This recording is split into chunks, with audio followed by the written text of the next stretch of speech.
দর্শক, আমি এখন দাঁড়িয়ে কথা বলছি বাংলাদেশের অন্যতম একটি রাজনৈতিক কর্মকাণ্ডের অন্যতম স্থল পল্টন মোড় থেকে দাঁড়িয়ে আমি এখন কথা বলছি। আপনারা দেখতে পাচ্ছেন যে পল্টনের চারি রাস্তা যানবাহন শূন্য দেখা যাচ্ছে এবং মাঝে মাঝে এক দুইটি সিএনজি এবং এক দুইটি মোটরসাইকেল এবং এক দুইটি প্রাইভেট কার আপনারা দেখতে পাচ্ছেন এবং পুরো যে সড়ক আপনারা দেখতে পাচ্ছেন এটি ফাঁকা এবং অসহযোগ আন্দোলনের এই প্রথম দিনেই এই চিত্র এই এলাকায় দেখা মিলছে। পাশাপাশি ঢাকায় তুলনামূলকভাবে যানবাহনের সংখ্যা অত্যন্ত কম এবং জাতীয় প্রেস ক্লাবের সামনে পুলিশের অবস্থান থাকলেও যে পল্টন মোড় এবং বায়তুল মোকাররমে পুলিশের কোনো অবস্থান আমরা দেখতে পাইনি এবং সেখানে কয়েকটি ছোট ছোট দলের ভেতরে সমাবেশের চিত্র আমরা দেখতে পেয়েছি। পাশাপাশি লোকজনের মধ্যে একটি আতঙ্ক চাপা একটি আতঙ্ক বিরাজ করছে। লোকজন যানবাহন না পাওয়ার কারণে তারা বিভিন্ন রিক্সায় দেখতে পাচ্ছেন যে ব্যাটারি চালিত একটি রিক্সা চলে গেল এবং এই রিক্সা অথবা হচ্ছে বিভিন্ন কিছু পাঠাওয়ের কিছু মোটরসাইকেল দিয়ে তারা বিভিন্ন গন্তব্যস্থানে দেখা যাচ্ছে এবং পাশাপাশি লোকজন ভোগান্তির পাশাপাশি আরেকটি বিষয় তারা বলেছেন যে গণপরিবহন না থাকার কারণে তারা এক প্রান্ত থেকে আর এক প্রান্ত অনেকে হেঁটে যাচ্ছেন বলে জানা গেছে।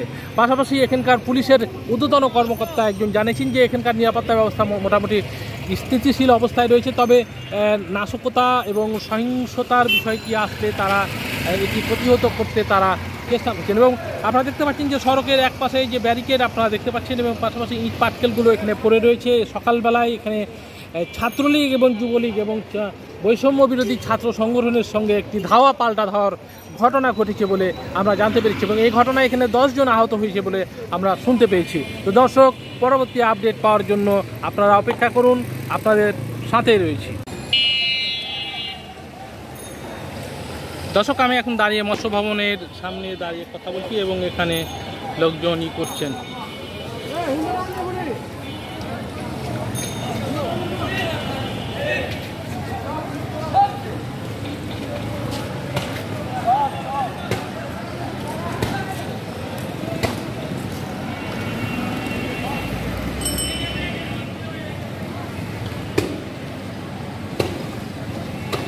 দর্শক, আমি এখন মৎস্য ভবনের সামনে দাঁড়িয়ে কথা বলছি এবং দেখতে পাচ্ছেন যে এখানে আগুন জ্বলছে। দর্শক, আমি এখন দাঁড়িয়ে কথা বলছি জাতীয় প্রেস ক্লাব এলাকায়। আপনারা দেখতে পাচ্ছেন যে এখানে কয়েকটি কাঠ জ্বালিয়ে আগুন দেওয়া হয়েছে। পাশাপাশি যে পুলিশ বক্স রয়েছে সেই পুলিশ বক্স ভাঙচুর করা হয়েছে এবং ফায়ার সার্ভিসের লোকজন সেখানে এসে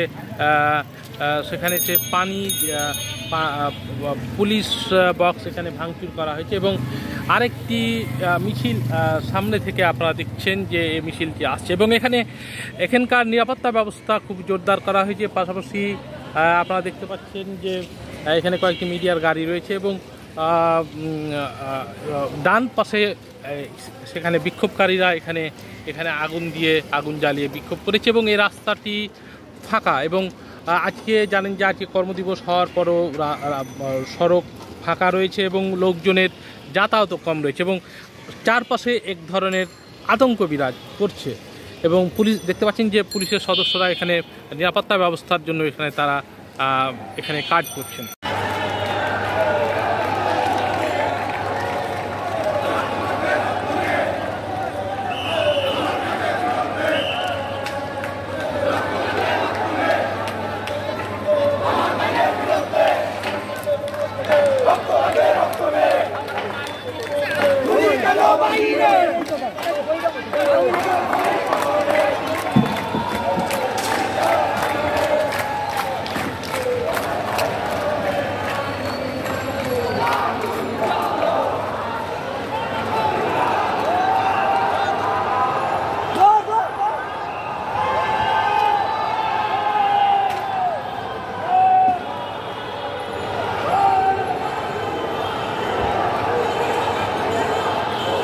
দর্শক, আমি এখন দাঁড়িয়ে কথা বলছি